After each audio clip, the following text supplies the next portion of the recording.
you want to start the podcast off, Gager? How? Here, I'll show you how. Guys, wait. Logan showed me something. You ready for this? Yeah. Nice. It's our new intro song. God. Welcome back to the Hushlife podcast. This is episode, I have no idea. I think we're in the 20s, maybe 28. I'm throwing a number out. I don't know. We have a group of gentlemen with us tonight. We are sitting in my shop in Pocatello, Idaho. And we got a couple of my favorite people in the world here. You guys want to introduce yourselves? I'm Gage. I'm Zayden. I'm Kevin. So if you guys have watched our videos in the past, best season yet, we do a hunt every year. We've done it for the last 3 years now. And let me go back. If you haven't watched our last best season yet series, go back and watch it. This is the hunt we're talking about. But if you watched our best season yet in the past, you know that we do a hunt every year in Idaho, a rifle mule deer hunt, with me and my neighbor Kevin, and we take our two boys, Zayden and Gage, and we go deer hunting, rifle deer hunting, and it's been absolutely awesome. This year was no different. It had some ups and downs, some challenges. For sure. But it was a fun hunt for sure, and that's the hunt we're going to talk about today. So we hope you guys have been enjoying these podcasts. We're trying to almost podcast after every hunt this year, just to kind of like recap it, do kind of an audio version of the videos that we put up, and so maybe like explain a little more of what went on. But these two boys are super nervous. Yeah. What are we Just nervous a little about? bit. I don't know. Zay, what are you nervous about? It's a podcast. It's not our like first it's not podcast. right now. It's not live. It's not going out to the world. It's just getting recorded. So we're just talking amongst ourselves. Yeah. So just think about it that way. Just think about us in the wall tent, which I wish we could have done this or would have done this in the wall tent because we had a Yeah. really cool setup. We had Kevo's big Cabela Alacnic tent. That was awesome. How big is that tent? Mm-hmm. It is a 12 by 20, and we have a little extension vestibule that we throw out the front that gives us another 10 feet, I think. Oh, yeah. So just imagine this. If you guys haven't watched the video, again, go watch it if you haven't, the series. It's a giant wall tent. We had 5 cots in there at one time. We had a Camp Chef Explorer stove in there, 2 burner. We had a whole kitchen in there. We had all our gear. And then in the vestibule, we had all our food and packs and everything like that. It was awesome. It came in clutch because we had some really bad weather. Yeah, it would have sucked to be in like a 6-man tent. Yeah, tiny tent. Yeah, cooking outside. Like 2 years prior. Yeah. You guys shaming my tent? Yeah. So 2 years prior, we went up and did it, and we just took my 6-man tent up, and we were just laying on the ground in sleeping bags, and we had like a little Camp Chef stove that we were cooking on. Not quite the setup. The burritos came in clutch. Burritos Yeah. came in clutch. Anyway, so this hunt, it's our annual hunt we're gonna do every year, I think. Yeah. Kevin was lucky. Let me just tell you a little backstory about Kevin. So we used to live up the canyon in Pocatello, about 20-minute drive from town. Awesome, I loved it. We lived in a little cabin on my brother's land, and I absolutely loved it. I wanted to stay up there forever. As our kids started getting older, my wife especially, noticed it was really tough to run kids to football practice or baseball practice or cheerleading, whatever it might be, because it's literally a 20-minute drive to town. Drop them off. Things usually last an hour and a half. If you drive back, you have no time to, you're just driving all the time. Anyway, so my lovely wife convinced me to, and she didn't even convince me, if you guys want to know the real story. I was on an elk hunt when she went and bought this house. And she bought a house in downtown, not downtown, suburbia. It's a beautiful, beautiful location. So know nothing about it. I know my sister lives here in the neighborhood.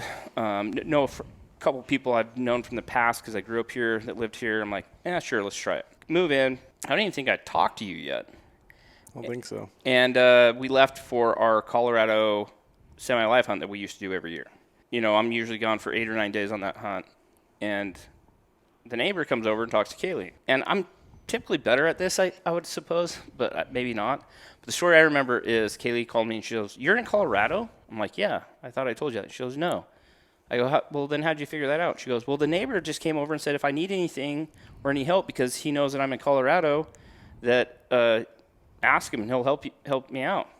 I'm like, "Who's the neighbor?" She's like, "His name's Kevin." So Kevin watched our videos, knew who we were. I moved in next door and knew more about where I was going than my own wife did. Is that the name's story you remember? That's pretty accurate. Pretty close. His name's Kevin. So that was character. that was my introduction to Kevin, and we've become really good friends over the last 4 years. I don't even know how long we've lived here. But 3 years ago, he invited me and Gage to go on this hunt with him and his boy Zayden, and it's basically a general season deer tag in Idaho. And we went and did it, and it was awesome. It was fun. It was awesome. Yeah. You guys remember that hunt? Yeah. What do you guys remember most about that hunt? Me and Zayden, like, I bet we were friends for about like a year before we went on that hunt. And I think it was really fun because we just like got to hang out, and there was like this little place in the back where we could like hit rocks and stuff. I don't know, it was really fun. We could just hit rocks and stuff. Hit rocks. Yeah. He's doing a lot of actions with his hands. Hit rocks. What I remember about that hunt is we showed up, Kevin, Zayden, and our good buddy Trevor And Logan. and Logan, but me, Logan, and Gage were in the jumping jack. That was terrible. It was like, Those other Kevin, Trevor, and Zayden were in a trailer, and it was like, how cold was it that night? It was like super 8 cold. degrees. It was Freezing. cold, It was like numbing. and it snowed a bunch that night. Yeah. It was cold. It was not great, but at the same time, I was like, dude, this is deer hunting weather. Yeah. In my opinion, this is deer hunting weather. Snow, cold, and it's not like rut season at all. It's October 10th, but still, like when I think of deer hunting, I think of cold, snow, like deer are gonna be moving. Yeah. And they were for the most part. I mean, I don't want to touch on too much of this hunt just because we're talking about this latest hunt, but we had a great time. That was Zayden's first year hunting. That was Gage's second year hunting. Gage had killed a 2-point the year prior. Yeah. And so Zayden, what happened the first night? First night. Yeah, the first evening of the hunt. Did you get a crack at a 3-point? Yeah. And I missed. Got a shot. He missed, which I probably missed the first 4 years I hunted deer. Like I remember telling you, I'm like, it happens, man. It Yeah. happens to everybody. It still happens to me. It happened day. fast. It was Yeah, it was a Jared quick did. scenario, and we didn't have a lot of reaction time. And being the new hunter, he was 10 at the time, so getting him set up and in that group of deer, there was actually 3 bucks, and he didn't know which one to shoot. And I told him it didn't matter; they were all bucks. So just quick scenario, but we learned quick from that hunt how to rebound and get back. So Yeah. And it was cool because we teamed up with that. So the first morning we went out and hunted by ourselves with our group, and we saw some deer. Yeah, just like- we saw 1 2-point. I think, yeah, 2-point. And I kept trying to get Zayden super excited about shooting that thing because I Yeah. think that boy Yeah, needs to I kill the remember first that. buck he sees. But he got excited. It just never came onto the our side of the property. Anyway, so then we teamed up with Trevor's brother, some good friends of Kevin's, and it was an army of kids. And it was so awesome.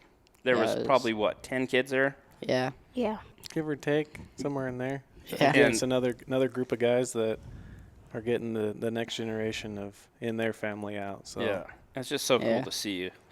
And the kids went up the hill, and Zayden got a crack. Another kid named Kurt shot a deer. That was Yep. pretty awesome. And on, Kurt. just so on, stoked. And I thought that was super cool. Anyway, so that hunt transitioned. We hunted low, and then Kevin kept telling me about this high country camp they usually go and do every year. And so our plan was to hunt day 1 down low and then go up day 2. And so day 2 we load up the 4-wheelers with the camp, and this is where my tent comes involved. I had a 6-man tent. I'm like, let's just take that up there. And so we take that up there, and we go into the high country. It's absolutely beautiful. I Like feel we're like- up in the mountains. I feel like it was way warmer up there than it was down there for probably some was. reason. I don't know. It was awesome up there. We were in the pines, like top of the mountain, probably, I don't know what the elevation is, probably 8,500 feet. yeah, I just know it's close to half a mile from the ridge line, so Yeah. we're right there. So, yeah, you wake up in the morning and you just hike out of camp and you go and try to find deer, and you're running these big ridges and glassing. And I think the first night we were up there, we got on some bucks, got Gage set up on a buck, and could never make it happen for whatever reason. We talk about this a lot. It's new hunters. Like, it's tough. Yeah. Target acquisition is the biggest thing when you take somebody out for the first time. I don't even care if it's a kid or if it's somebody that hasn't been behind a rifle a lot. Being able to put a target in that scope picture is really tough. Yeah, one of the biggest reasons is I kept taking my eye out of the scope and looking like at the landscape to see like if I could see him, and then I would get back on him and I'd lose him. It would have just been smarter if I would have just like followed him in my scope, but Yeah, crank that thing down. yeah. But yeah, we've noticed that over the years is, I mean, even my dad, you know, I just had my dad on a hunt. You guys are going to see that here in the future, but he hasn't hunted with a rifle a whole lot. He's a big archery guy. Has been most of his life. And just trying to get him to find the target through his scope, or anybody that doesn't do it a lot, is very tough. So we kind of ran into that a little bit, which, I mean, it was a bummer deal. We shook it off, and the next day we went to top of the ridge, and we found some bucks. Yeah. And I'm sure you guys have seen this video. I'll put a little link onto it right now. But we found a buck, and Gage got one killed. And it was super cool. It was cool that he killed a buck, but it was cool how we did it. And I keep saying this. It's no joke, that upper camp. You're on foot, and you're hiking out of camp every morning, and it's big country, and you can go a long ways. And we went a long ways that day. Killed a buck, and then these two boys packed, I would say, 85% of the deer back to camp, which was like a 3-mile hike back to camp. Yeah. Yeah. And I was so proud of you guys for doing that. And that's some really cool pictures that we got on that hunt. They kind of inspired something we're going to talk about a little later. That hunt was great. Next year, we went and did the hunt again, a little different place. We were down a little lower and hunted. Yeah. We hunted hard. Our goal that year, we told Zayden, and we said, this is your year, man. Gage killed a buck last year. You're killing a buck this year. Yep. Gage isn't even going to hunt until you kill a buck. We had some, what do you remember about that hunt? Me killing a deer. Yep. That happened. I think it was really cool that you like got on the 3-point that you ended up shooting, Yeah. and then you didn't get on, or you missed him, right? Yeah. And then I think like a week later you actually shot him. Mhm. Yeah, it was pretty cool. So a funny backstory to that hunt is we were talking about, and I'll just bring it up now, where what we want to talk about here in a little bit is this new idea we have had for a couple of years called Hush Junior, Yeah. where the younger generation of this company kind of takes a small part of it, and we'll talk about the whys we decided to do it. But that year we were talking about it, like, man, it'd be cool because everyone seemed to love those two hunts. Yeah. The boys kind of being like tag holders. Anytime I've taken Braley, people have loved that. And so we started talking about this idea of Hush Junior. And anyway, so on that, we went and hunted for 5 days. Me and Gage did. Zayden and Kevin were there for a couple days. Zayden got a shot at a nice buck, missed, and we were all just heartbroken. You know how it is. Yeah. And it happens to all of us. And so we hunted for 5 days. I had to go home. We had to go home finally. And then Kevin was going to take the two boys back out. And I told Gage I didn't want him to pack a gun when I'm not there. And Zayden was going to kill a deer before him. So it was all up on Zayden's shoulders.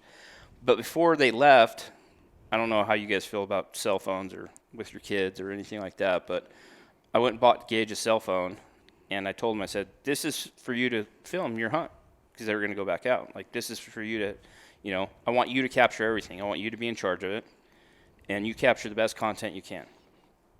Gage has been around the block with us a number of times.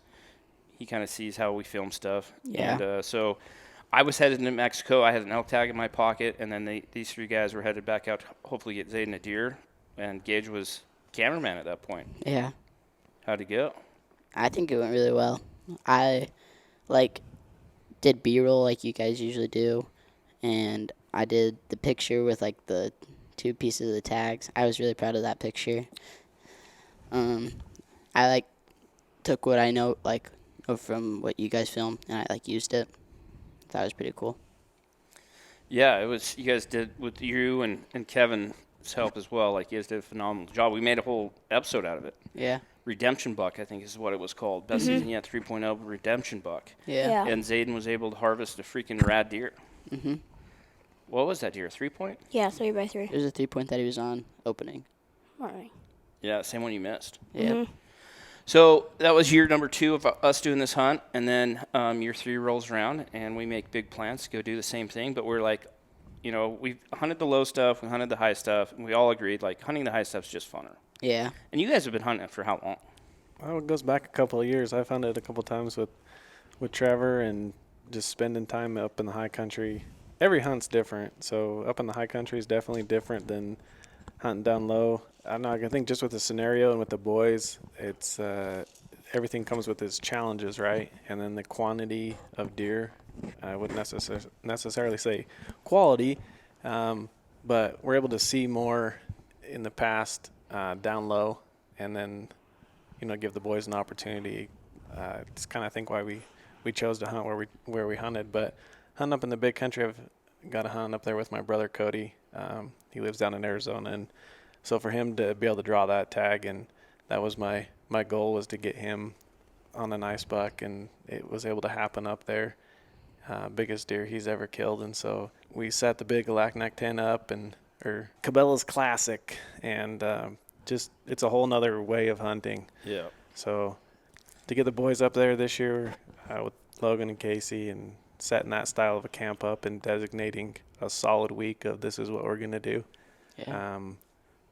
We're in it. We're committed. So Yeah, it was. So we went in. What did we go in the week before? Yep. Like 4 or 5 days before we went in, me, Kevin, and Logie, and like on a Tuesday or something. And we went in there. We had the Can-Am side-by-side Defender with us, and we made 2 trips or just one. That first one trip.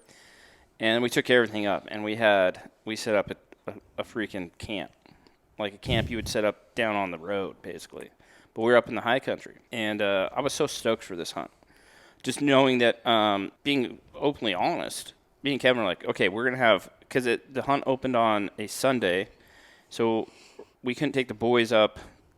We could have took them up for one day, but we couldn't take them out of school for the whole week. So the plan was for me and Kevin, which we hadn't really hunted for 2 years, for ourselves, that we're going to have, 3 days to go and hunt for ourselves and hopefully find something to kill. And then the boys were going to come up like Wednesday or Thursday, and they were going to have 3 or 4 days. So Kevin he had to pick his brother up on Sunday, who was flying in from Arizona. Me and Logie went up, roll into camp Saturday night, opening day Sunday, and we went and hunted hard. Like, we went and covered some country, and my eyeballs hurt after that day because we just glassed so much. I just know what you could find up there, what's possible. It's just covering country. And we went to all the spots that, Kevin's kind of shown me.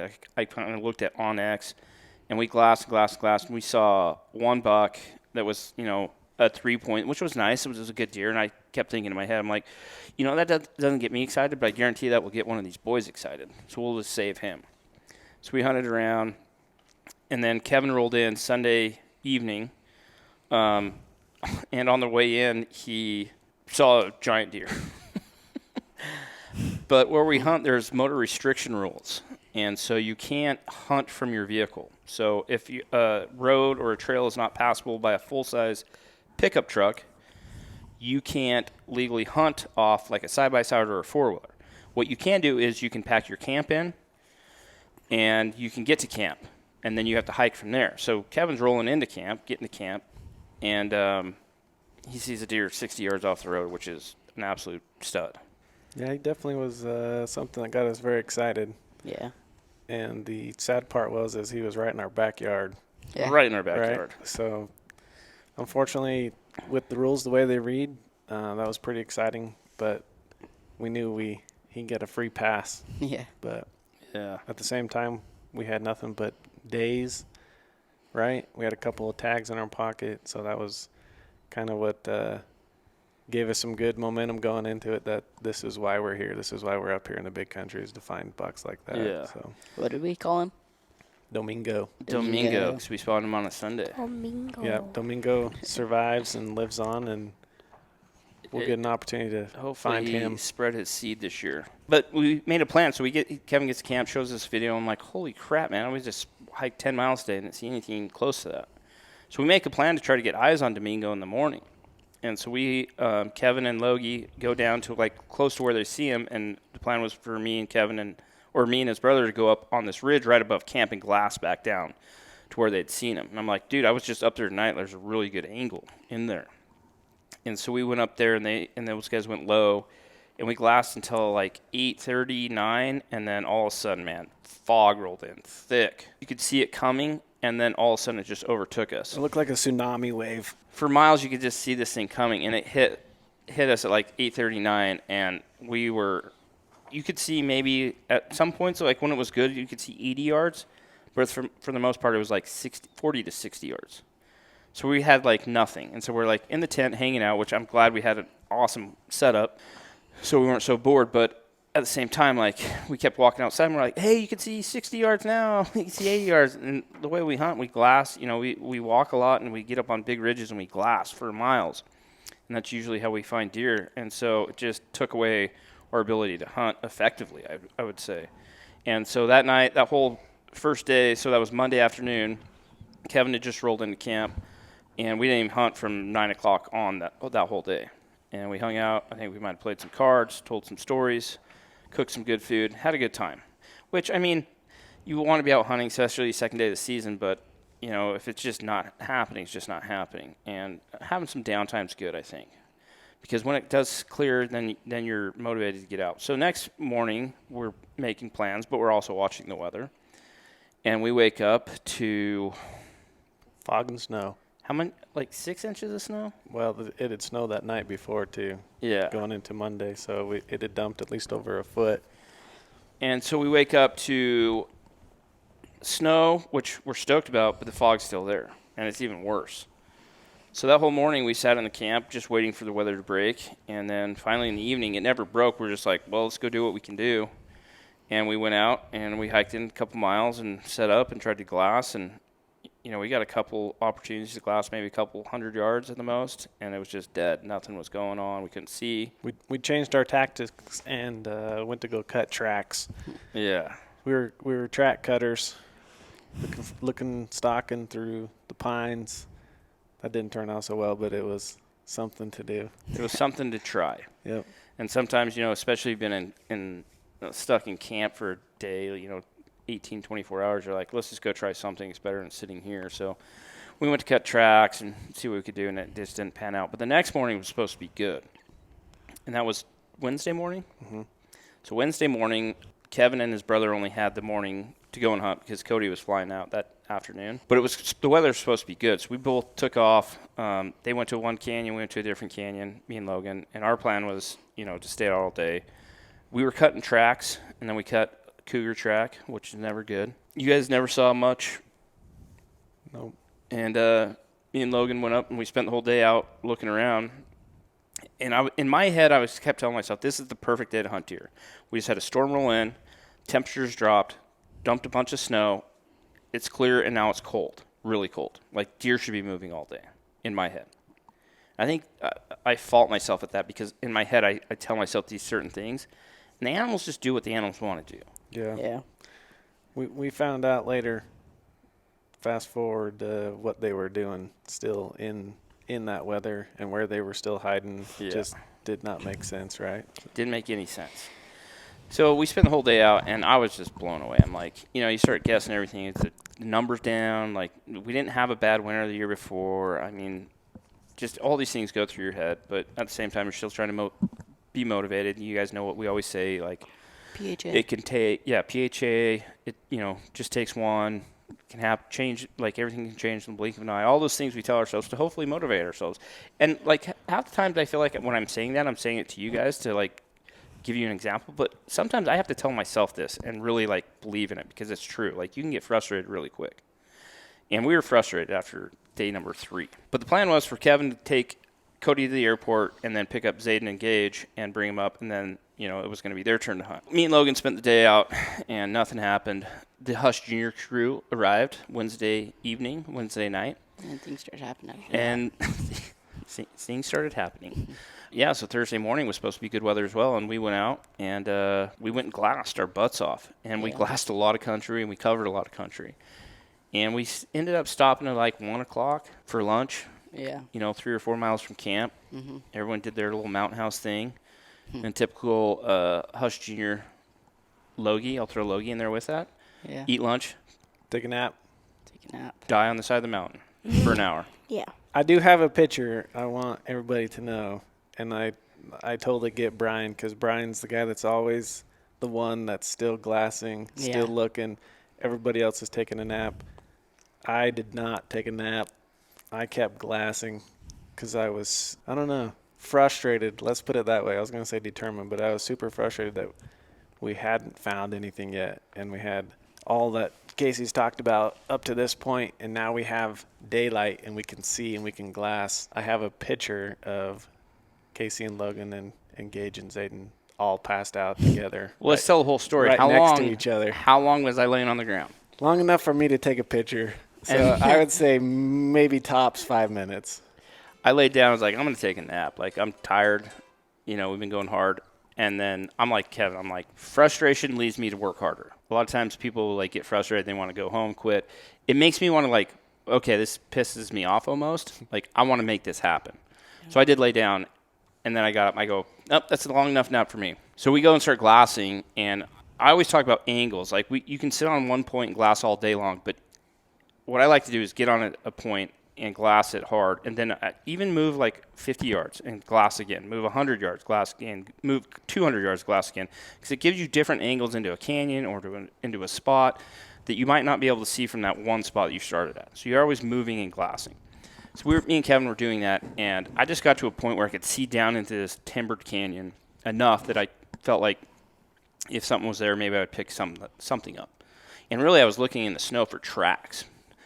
And I got to a certain point, and I started just using my binos, and I see a deer's jawbone, like his lower head. I'm like, oh, that's a deer. Thinking probably it's a doe because that's, you know, typical of what usually happens. And I keep watching it, and finally I'm like, dude, there's a deer. Like, so me and Kevin run up, grab our spotters, come back down. We were only probably 100 yards from the nappers, and we put our spotters up, and we're like, dude, that's a buck. And we're trying to identify him, like what he is exactly. Finally, I was like, dude, Gage would shoot that deer. I don't care. Anyway, in this whole process, Kevin had moved off this other side of the canyon too to glass, and when we found this buck, he's like, dude, we could go down this spot right where I just walked on this rock ledge, and you might have a perfect shot at him. So we go back to the nappers again, which is a super funny video. Logan gets up. I think Kevin had told him we saw a buck. Mm-hmm. So Logan gets up. Logan's funny when he wakes up from napping hard. He's almost like disoriented. Well, he is doesn't disoriented. know where he's at. He just like has that look He in his has no eyes. clue what he just like, ate for lunch. what am I? Where am I Where's he at? at? And who are you? So I'm just like, run the camera.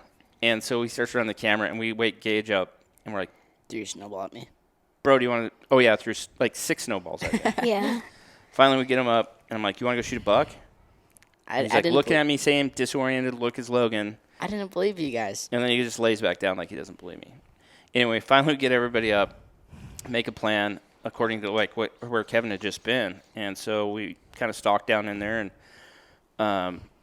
I left these guys back. I was like, I'm going to sneak over the hill and just try to like locate them. And we like tried to make like some waypoints in our heads of where this buck was at according to this one tree that was kind of wavy or like laid down. I kept glassing in there. Finally, the buck got up, and I could see him. And I didn't know if we had spooked him or what, but he just got up and started feeding. And so I called for everyone to come down and got Gage set up on the gun on the bog pod. And this is the great thing about this thing called the bog pod death grip. Mm-hmm. Yep. When we were talking about this earlier, like getting new hunters to be able to acquire a target through a scope is really difficult. But with this bog pod, you can clamp the thing down, your gun down, and I could literally put the gun right where the deer's at and tell Gage, okay, get behind the gun and look and see. And he was able to identify the target or the buck immediately. And he kind of walked around, disappeared for a while. It was weird. He like went behind a tree, and I saw his face go down, and it looked like a moose face for some reason. Because I really don't know why it did look like that, but Your wild imagination. yeah. Your But he imagination. like slowly walked over, and like his front half came out, and I was gonna shoot him, but you told me not to shoot and let him get out a little bit more, and he got out a little bit more. His butt was still in the trees, but I'm not gonna shoot him in the butt. And I shot. It dropped him. Well, then he disappeared for a while, and then he came out right into the wide open. Yeah.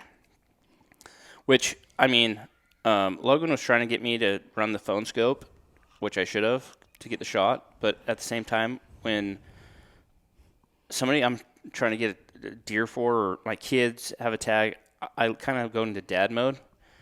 A hunter mode is what we call it. And I'm just like, don't want anything to do with the camera right now. I'm trying to get Gage on the spot. Looking back, I should have just ran the phone scope. But I went into hunter mode real quick. Anyway, the deer came out. Gage made a fantastic shot. Killed a really nice buck. Probably his biggest buck today. Yeah. Big 3x4, right? Mm. And it was awesome. But what Kevin was just talking about earlier is this buck was in the bottom of this, not even a deep canyon, but just a super heavily timbered canyon. They were just trying to stay out because it had been super windy, and they were just trying to stay out of the elements, in my opinion. Yeah, when we got down there where he actually died, was like, well, no wonder why he's sitting in here. There's a nice pocket out of the wind, right, out of the weather, but he was bedded in the snow, back deep enough in the timber that it was finding a needle in a haystack. That was a spot of a lifetime. It was awesome. But you would think, or we were thinking, that they would be out feeding where we could see him, right? And where we found him is the reason why we weren't seeing a lot of deer. Yeah. And it goes back to this phrase my dad used to always use is you find elk where you find elk.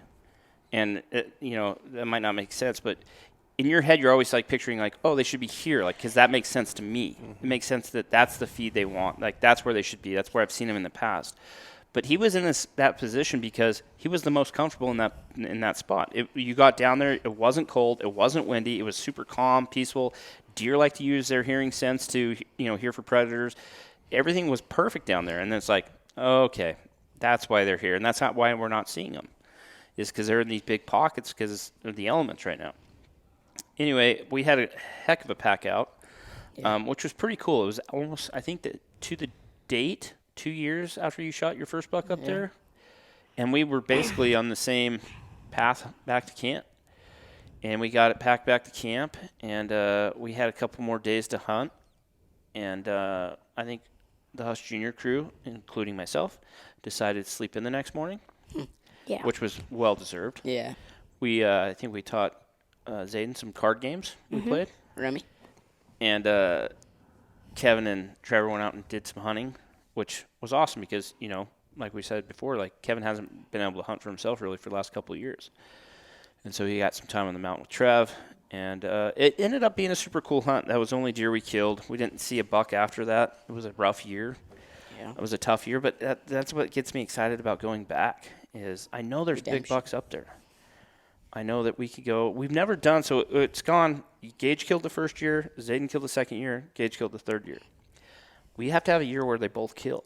Yeah. Yeah. And maybe throw some dad tags in there, too. I was just going to say, maybe there's going to be a Casey and a Kevin tag in there at some point. What needs to happen is so we're even. Zayden kills next year, and the year after that, all four of us kill.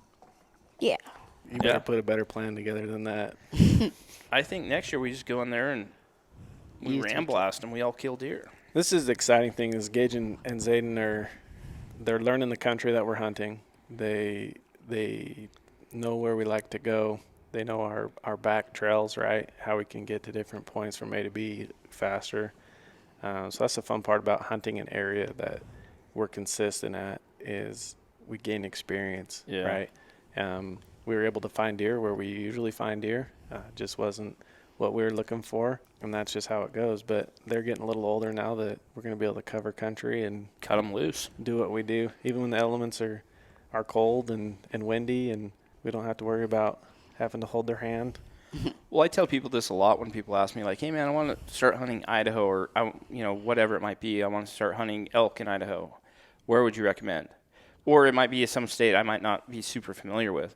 And my biggest recommendation is hunt a spot that you can hunt every year. Not maybe a spot that you can draw every 3 or 4 years. Hunt a spot that you can get a tag every year. Because just like what we're talking about and what you just said, Kevin, is you start learning that country. You start learning what the deer want to do. You start learning what the deer want to do when there's snow, when there's not snow, all those things. And if you can hunt the same area every year, maybe it takes you 3 or 4 years to figure it out, but after that you have it pretty dialed. And you know exactly what they're going to do and where they're going to be. And you might go through some slow years. Even after you learn the country, you might have some slow years. But there's going to be some years that you're so dialed that you are starting to kill some big animals, or you're killing animals every year. I think it's a big recommendation I give everybody. Is just find a place you can hunt every year and just go back and do that. And that can be your thing, Unfortunately, not everyone has enough time I do to go out and hunt, but that's why I say it, like, hunt somewhere that you can have history with and you can learn, because that will be your biggest, takeaway for you to be successful every year is, the country, what the animals like to do. And that's kind of what we're doing. Like, Yeah. I think you've hunted it for 5 or 6 years now, and I used to hunt a different part of the unit years ago when I was younger, but I just like that spot because we really don't see a whole lot of people up there. And we're just learning it every year. It's tough. When you commit off the top, you're committed. And so pack out what you're going to pack out, you're going to earn it. And these boys have learned that. Yeah. And that's what I love about it is there's easier places to kill deer and pack them out, that's for sure. And we've seen that and we've experienced that, and it's awesome. Like, I love that. But, at the end of the day, when we're successful up there in our high country camp, I'll call it, it's everyone earns it. And we get back at camp, we're tired, but we're happy. Yeah. Happy. So let's roll into, and once again, guys, if you guys haven't watched the video, we kind of did like 2 different series. So we filmed the first 3 days as just a BSY4 series of us hunting, and then the last couple of videos are the Hush Junior videos. So we came up with this idea of Hush Junior when we started hunting with Zayden and Kevin, because people really enjoyed these boys hunting together, and it was just cool to see, like, they were excited about hunting, but they're also excited about hopefully getting kids involved in the woods, getting it cool. And I was going to tell a backstory real quick, then I'm going to kind of turn it over to you two. I have this theory that when I grew up in the 80s and 90s, and I hunted, and I thought it was super cool, and I knew some guys that hunted as well, some kids my age. But I think it went through this period, and I don't know what you would call that generation Y, X, or whatever it is. But I feel like hunting and the outdoors got to a place, maybe not even the outdoors, but hunting specifically got to a place that wasn't cool anymore. Like, I like to hunt it. I got into hunting because my dad hunted, and I wanted to be like my dad. Yeah. And wanted to follow him around. Then I learned that I enjoyed it. But I think that kind of fell off for a number of years. Like, it wasn't cool to be a hunter for whatever reason with the younger generation. And so then when we started Hush, I kind of realized that, and I wanted to do my part to get people excited about the outdoors, not just necessarily youth, but get everyone excited. Maybe it was somebody that hunted with their dad back in the day, and then they got away from hunting for whatever reason. If it was somebody that never hunted before, or if it was somebody that was against hunting, because we've read those comments. I just wanted to get people excited about getting outside and enjoying it. I think it's very important for the future of hunting to get the younger generation involved, but it's very important to get the older generation involved. Yeah. But we started doing that, and then in my head, I guess, I'm like, who could be better spokesman for the youth than youth? Yeah. And so that's where kind of Gage and Zayden come into play, is we wanted to create something that maybe these guys could be like the spokesman for the youth. It could maybe reach a better demographic than me, Brian, and Eric could. And so we started talking about this thing, the Hush Junior. And so what we've done is Gage came to me a while back. Gage likes to draw a lot. He had this really cool design. He's done this for a number of years. He's come to me with a drawing and be like, hey, Dad, what do you think about this being a design for Hush? And it was this really cool, like, fly rod. I'll put a picture up of it right now. But it's this fly rod with Hush under it. And I'm like, man, that's cool. And we got it developed by an artist. And it started out at point A, and it ended up here where we're at. And we're actually selling that shirt right now. It's a part of the Hush Junior line. But then we started talking about, like, what's your why? Like, why would you guys want to start doing this? And so I've asked Gage and Zayden to write down a couple things why they want to do Hush Junior and what's it mean to them. So, boys, the floor is yours. We have a few whys, actually. Like, one of probably the biggest one is we want to inspire kids in our generation and hopefully the next generation to hunt and fish. Just to, like, be in the outdoors. Yeah. Being in the outdoors. Here's a question for you guys. I get asked a lot. A lot of dads will ask me, like, hey, man, how do you, like, get your kids involved in the woods? If it's hunting or fishing or shed hunting, whatever it might be, like, how do you go about doing it? And I give them my reasons of, like, how I think that you should go about it or how I've done it, hopefully successfully. But in your opinion, as youth, what gets you excited about getting out in the woods? Like, what makes you want to get out there in the woods? I mean, if it's hunting, fishing, whatever it is, like, what is it that if you didn't know me as dad, right, But I was like a guy that was like, I hunted and fished. And we went out together. What would be some reasons that you want to go back? Oh, I like look up to you a lot, and I like always want to be like you. But yeah, you don't know me as dad. I'm just some guy, like a big brother type thing. It's like a big brother program is what I'm talking about. You guys probably don't know what that is, but just somebody that hunts and it's like, hey man, I want to take you out hunting. Like maybe I was in your church group or a scout leader or something. I want to take you out hunting. And I take you out. What are some of those things that I could do without being dad that would want you to get back out in the woods? Probably like memories and Yeah. Yeah. Good experiences. Good experiences, yeah. So what I tell people when they ask me that question is I say, you have to keep it fun, right? Yeah. And you guys Yeah. are getting to an age where you're kind of out of this demographic. Because you guys are driven now to go and hunt. You guys want to kill animals, punch tags, put meat in the freezer. But like somebody that's like maybe a little younger, 8 or so, not sure. I always tell them you got to keep it fun. Yeah. Even if like hunting takes the back seat, like maybe glassing isn't the biggest thing, like but maybe you're skipping rocks at the pond Yeah. or throwing snowballs at each other, whatever it might be. Packing fence posts. Packing around. fence posts around like Winston does. Yep. You just have to keep it fun, and you have to get them wanting to come back. And I think you guys are to a point where you guys just are driven now. Yeah. yeah. And we've gotten you guys to that point where, and hunting's tough, right? Like hiking's tough, waking up early's tough. All those things are tough, but what are those things that get you guys to want to come back? I remember my very first hunt I went on, it was an antelope hunt. I was 7. We went out and you got me new camo and you got me my first pair of binos and I was super pumped to like use them just because you always use them. And we went out and I fell into the creek and I got my gloves all wet and you gave me yours and I had these big old gloves on. And I thought it was pretty cool because like you use them, And we went out and we started just glassing like right as the sun started coming up, and we found a buck, buck that, and we went over there and made a game plan on him, and I thought that was pretty cool too, and you shot him, opening morning, it's pretty cool. It's a cool story. What's your first memory of the outdoors, Zayden? Mine was fishing at a stocked pond Right on. down in Hagerman. My first hunting experience was probably duck hunting with my dad down in Gooding out in the cornfields. That's my favorite kind of hunting. Do you remember what you loved about it? Yeah, just like seeing the dogs do their thing. Yep. The excitement of it, watching the dogs work. Mm-hmm. Well, that's cool that you guys both remember what kind of got you inspired by the outdoors. What was what the earliest memory you have of getting out in the woods? For me personally, Yeah. I remember just being little, like, I don't know, man, probably Winston's age, just being a little guy. I knew I was too young to hunt, but I remember walking the train tracks that were back behind our house with my dad and watching him shoot pheasants and quail. And I thought it was pretty cool to be able to pack his birds for him, and come back to the house and clean them with him.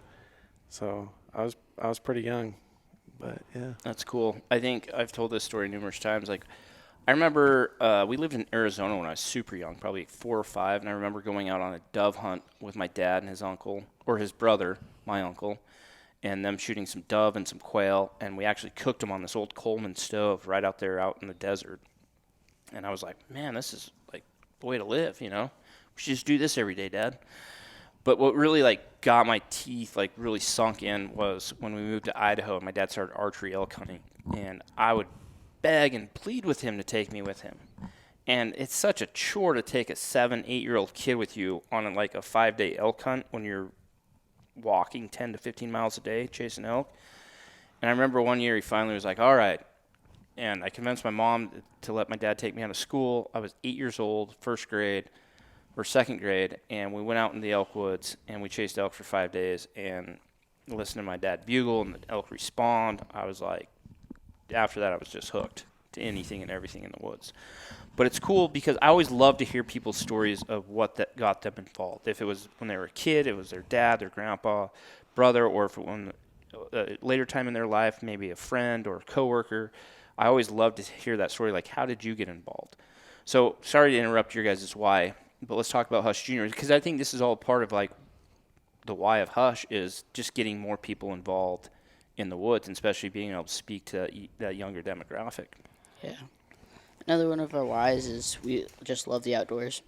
Like, I remember on the same hunt, the antelope hunt, we were sitting around the fire, me and you were telling me the stories about you elk hunting with your dad, your first hunt, and we were eating hot dogs. I thought that was really cool. These guys actually, I told them today to redo this, their whys, and they went and actually wrote it, typed it up, and printed it out. So they have a list, a 10-point list of whys of Hush Junior. We have great experiences with our dads who passed the love of hunting and fishing to us. You always take me fishing, like that one time in Canada. I thought that was so cool when we caught fish off the boat. That was really cool, and we cooked them up on the shore. We want to continue to make a lot of memories with our dads and friends that we get to hunt and fish with them. My best experience I probably had was the first ever bear hunt I went on with my dad. And it was just super fun because we would spot a bear, and I told my dad to shoot it, but never did. And then we spotted another one, and he was eating, and then him and his friend went down and got close enough to shoot it and shot it, and I was super happy. How old were you when that happened? 6. Dang. Sorry to interrupt. I think part of too these guys had getting the opportunity to be in the outdoors gets them excited, and I think that goes back kind of to your question of what can dads do. We've kind of taken a back seat to our love of punching a tag and putting these guys first and foremost, and all of our efforts go to help them, and that can be hard. Yeah. It's been a while since I've been able to punch a tag for myself, but I get to through them, and so that's exciting, and that's an awesome opportunity to give them that chance. So I think for dads or mentors to for them to take the back seat and let these younger kids fail again, but continue to give them opportunities and keeping it fun, like you say. I love that. Yeah. It's important. I mean, we just got back from a hunt that you guys are going to see in the future.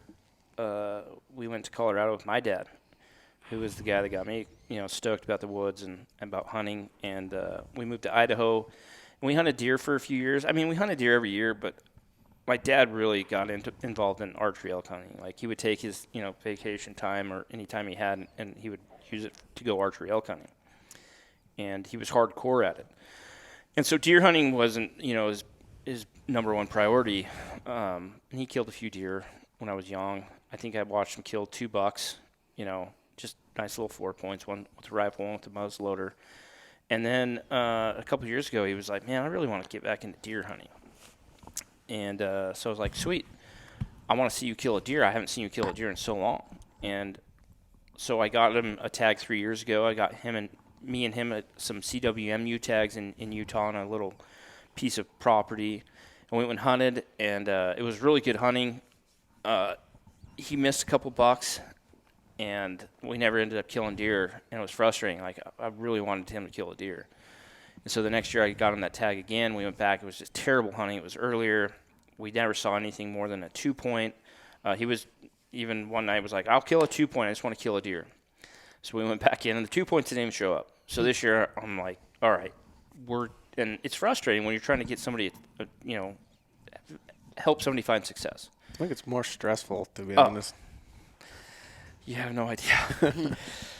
I mean, you want it. The way I feel like when you're talking about taking the back seat is I almost want it more for my kids or my dad or somebody like a hunt giveaway guy. Like, I want it more for them than I would if I had the tag in my pocket. And so I stress about it. So this year I'm like, all right, we're going to the spot. We've hunted for years and years and years in Colorado. There's always deer there. If you're not worried about killing the biggest buck on the mountain, we'll find you a really nice deer and kill him. And so we took my dad down there, and it was awesome because we had my dad, me, Logie Bear, and we had Gage. So, just a lot of good group of dudes. My son was there, obviously, and we go down there. Hunting was tough again.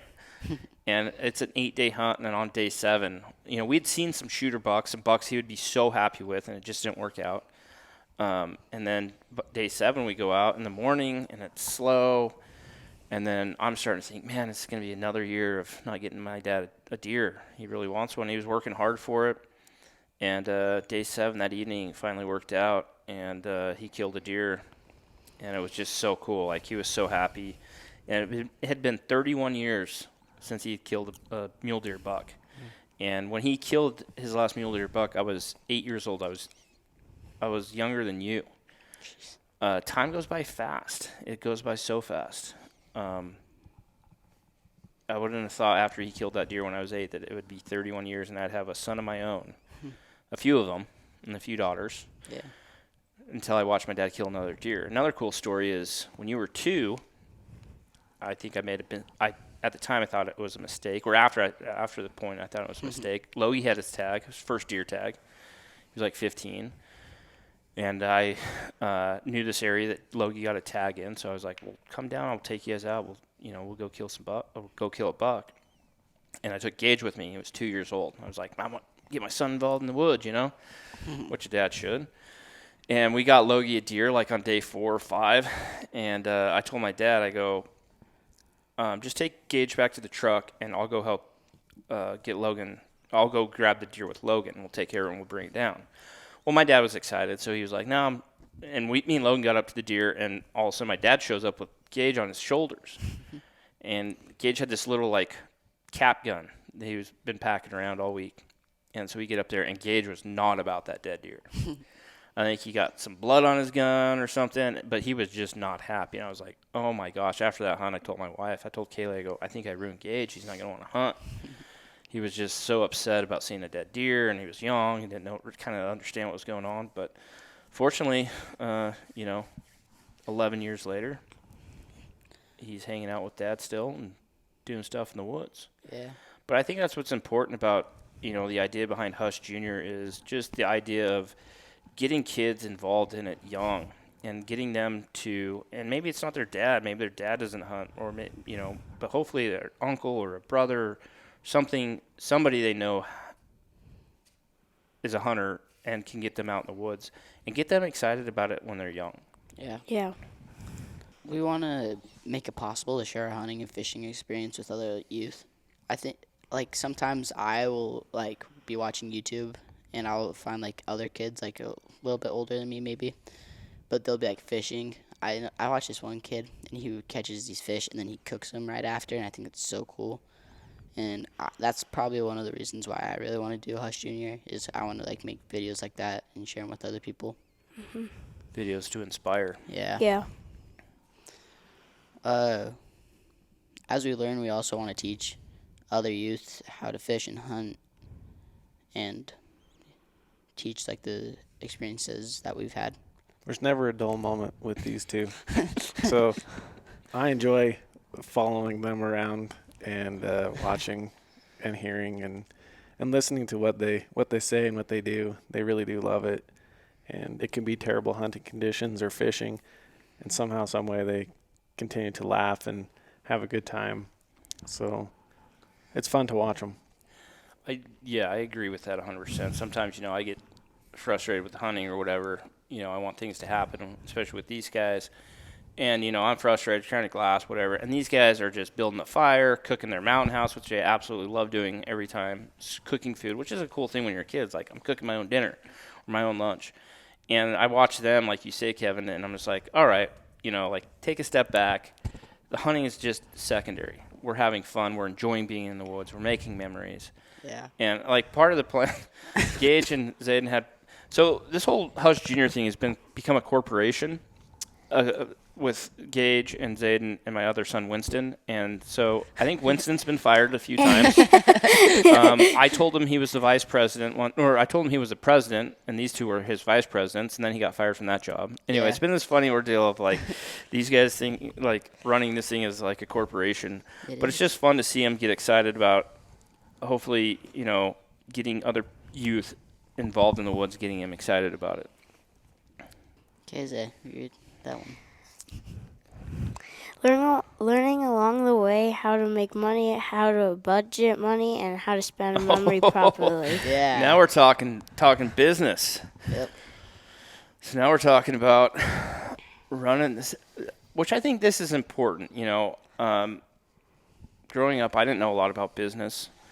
My dad actually ran a couple businesses, so I knew I kind of had an entrepreneurial spirit about me because my dad kind of did it a few times. He had this one thing at one point where he had a, I don't even know what you'd call it, but you'd call a 900 number, so it wasn't toll free. You'd call a 900 number, and there would be a recording on there from this guy that lived here in Pocatello. His name was D. Wild. He was a world-famous archer. He competed in the Olympics. His son, Rio Wild, has gone on to be like one of the most well-known Olympic archers in the world. But he teamed up with D, and he created this business where you could call in and you could get archery tips from D. Wild. So you'd call in, you'd pay like, I don't know, what was it at the time, like 89 cents. That was kind of a big deal back in the day.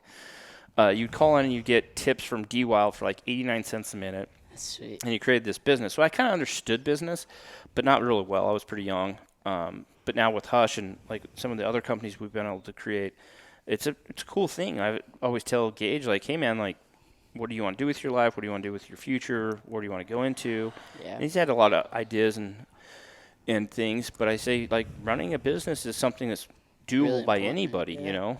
Even if, you know, you become a welder, but you own that business and you run that business. So, you know, part of Hush Junior is trying to maybe teach these kids, like, how to go about doing that. And we give a lot of advice to people trying to run YouTube businesses or whatever it might be. And we know things that have worked. We know things that haven't worked. We know our struggles, our successes. And so it's definitely a part of this thing is to kind of give them some reins and be like, hey, like, what's your guys' ideas? What's your, like, what are we talking about? What are we going to do in the future? Yeah. I feel like business is a really big part of, like, well, anything really. It's really important. What are your thoughts about it? Business? Yeah. I don't know. I've never had a job. Word for the day, boys. Job. J-O-B. Give them an opportunity to learn. This Yeah. kind of goes back to a year ago. These boys earned their way to gain some access through some private property to hunt some BLM ground, but we had to go through some private to do that, and then we also had the ability to hunt that private ranch as well. But it came at a cost, and the boys put in some effort and got to work on this ranch, and they punched their ticket to be able to hunt this property, and they're excited. They want to go back and do it again. But I think if you talk to kids their age that are out there just doing their normal thing, you told them that they could go build fence and take down fence and earn an opportunity to make some money, they tell you thanks, but no thanks. Yeah. And this is something these boys want to go do, so they know it's effort and hard work. So, I mean, yeah. So what Kevin's talking about is these guys knew of a property owner in this unit that we hunt for deer, and instead of paying him, he wanted a certain amount of fence fixed. Like, he decided what it would be worth to him to give us access. So it was X amount of feet of fence that we had to go fix or tear down, whatever it was. And the boys had to go out and really worked hard, and that's how they gained their access to go and hunt. I think it's important, man, for kids to learn how to work and how to earn things. I try to tell my kids this all the time, but, you know, you guys could really do, and I didn't grow up knowing this, but and this is kind of like going back to this phenomenon called YouTube, that this is why we're able to do what we do, but it comes with a price, man. It's a lot of hard work, right? Yeah. But you can really do, and it's one of the cliches we always talk about, you know, cliches are the secret of life. Work hard, don't give up. But you can do anything you want if you do those things. If you work hard, don't give up, listen to other people, like, be trained, be trainable. All these things go into running a business or doing anything in your life. Mm-hmm. And I think it's important for you guys to learn at a young age, and this might be a really good opportunity for you to actually do that, you know, and see exactly what's possible. Yeah. Next question. Okay. When you harvest an animal, it's one of the best feelings to know that you worked hard to get it when it led up to in that moment. Yeah, I feel like it's really, like, cool feeling. like when we were packing my deer out this year, we were on this like taking a break, just looking at landscape, and I thought it was a really cool feeling after we shot a deer, and all of us were just like realizing how hard we worked for this deer, and mostly me because was the one who shot it and harvested it. I Yeah. thought it was really cool. But that kind of goes back to what Kevin was just talking about, man. Like life lessons, right? Learning how to work, learning, put effort towards something. I always tell people like the best life lessons I've ever experienced, the majority of them have been out in the woods. Yeah. When, those cliches we keep talking about, like work hard, don't give up, all those things. And then you are rewarded because you did those things. Yeah. And that reward is you're physically packing meat back to camp that you can fill the freezer and feed your family. Yeah. Mm-hmm. And those things will go a long ways with you and go a long ways with a lot of people if they understand them. I think that's a big part of why Hush Junior is important, is because you get kids involved into hunting in the woods, and they work hard and do these things, and they learn things that are going to help them, even if they don't ever run a YouTube channel or don't ever start a hunting company. But if they go on to be, a social worker or a construction worker, all those, whatever it might be, they've learned these things at a young age that have helped them to understand maybe that those things will help them in other parts of their life. Yeah. We just had our first little bit of meat today, and we were bringing it back to Kevin to try. It was summer sausage, and Zayden goes, "It's weird to think that this was once an animal." It took me back to when we were packing it up, and we just barely got back to camp. It was awesome. Yeah. Hung them on the meat pole. Yeah. Mm-hmm. Yeah, now we have summer sausage in the freezer because of it. Yeah. Pretty cool. Well, we've been into this thing about an hour and a half, or hour and 5 minutes. What do you guys want to close with? What's your plan? What's your future for Hush Junior? Keep working hard at it. So we're gonna. What do we have going for us? We have. If you guys don't know, when you guys listen to the podcast, we'll have already released our first line of Hush Junior gear. So that's on the website now. We have, I think, 3 or 4 new designs that we just put out. A couple of them had Gage help me with. We're going to have some more that Kevin has actually designed, which are really cool. But we want the Hush Junior thing to be kind of this thing for kids, for the youth. So we're not going to sell these designs in like men's gear or women's gear, but they're going to be designed have the youth have their own little line of clothing that they can rock if they choose. That's awesome. And all these designs will be coming from the heads of Gage and Zayden, Winston and Braley, whoever else wants to be involved. But and then these guys have their own Instagram account, which I'm going to turn over to them, and you guys are going to be in charge of it. It comes with a lot of responsibility. Is Zayden allowed to have Instagram? Yeah. Shoot, I don't even have Instagram. Social media what? So we have a Hush Junior page I created a couple months ago, and I've only posted on it a couple times, but I want these guys, if Dad willing, to help. That's a great way to share the message, and a great way to help get your why out there. Yeah. Along with the videos that we've only filmed a couple this year. Yeah. But we plan to do some more. We want your guys' feedback of, especially the youth out there. What would you want to see Gage and Zayden and the other kids do? Yeah. Probably devote maybe 1 day a week, if you guys can commit to that on the videos maybe. Yeah. Mm-hmm. Or a couple a month, something like that. We'll figure out what works. You guys still have responsibilities in school and sports. Yeah. Yeah. But something we want you guys to do so you can learn and help create positive feelings about hunting and fishing to other youth. Yeah. Mm-hmm. I think it's an awesome opportunity for. I remember kind of going back to your story of when you moved in next door. Didn't even actually know it was you until you got back from your hunt and had met up with your wife and your kids and introduced our family. I was super stoked, and I told her that Zayden and I have been following Hush for quite some time. And as a dad, I didn't worry about Zayden watching.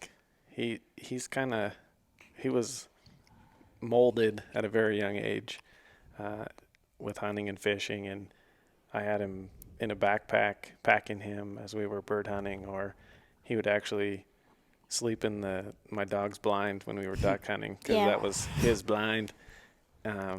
So as a little guy, he's always loved it. And so we happened to find Hush one day on YouTube, and I love these guys, and the content was raw and it was true. And the guys, when I speak about guys, it's Casey and Eric and Brian. You know, it was just good content. It was clean. I didn't have to worry about him watching it. I didn't have to watch it with him, so I knew it was okay, and he could learn things.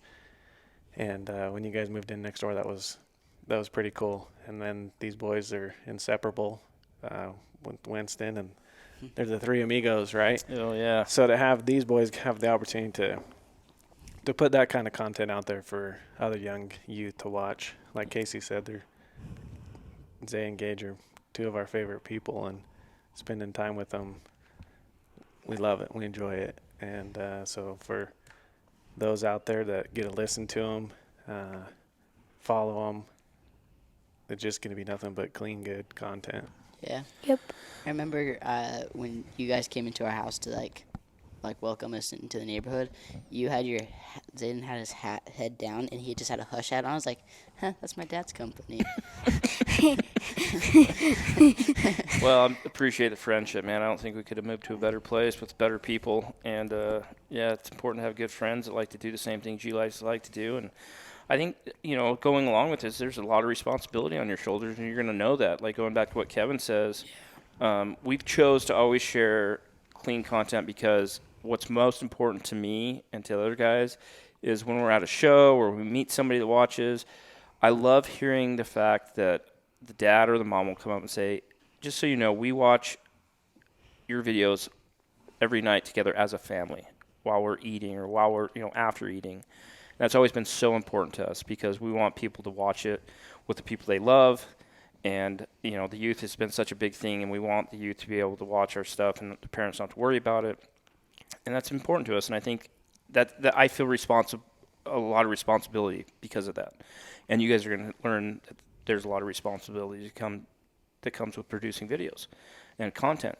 And that's a good thing to learn, especially at a young age, is, you know, when you get older, you're going to learn a lot more about responsibility and taking care of things. But I think all things lead to this being a good experience for you guys, and especially for you guys at home listening with kids. Yeah. Or if you are a youth, we're super excited about this.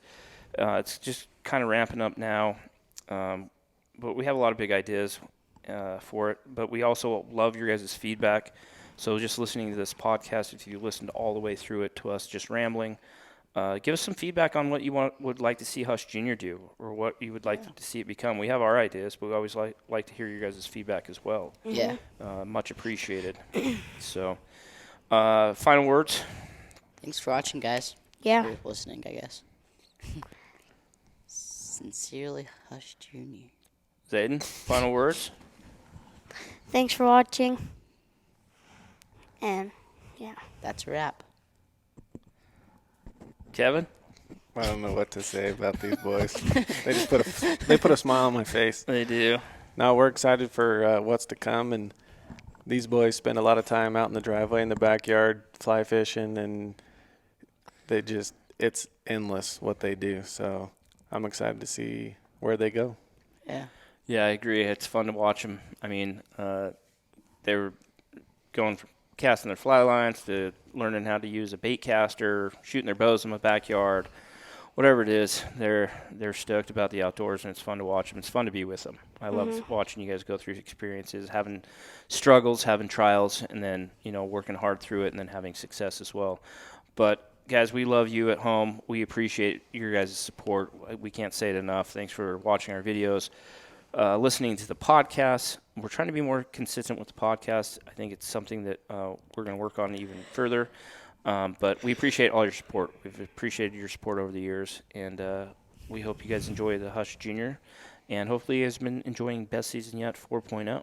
Yeah. It's been a good season, and we still have a lot more to come, so stay tuned. Peace out.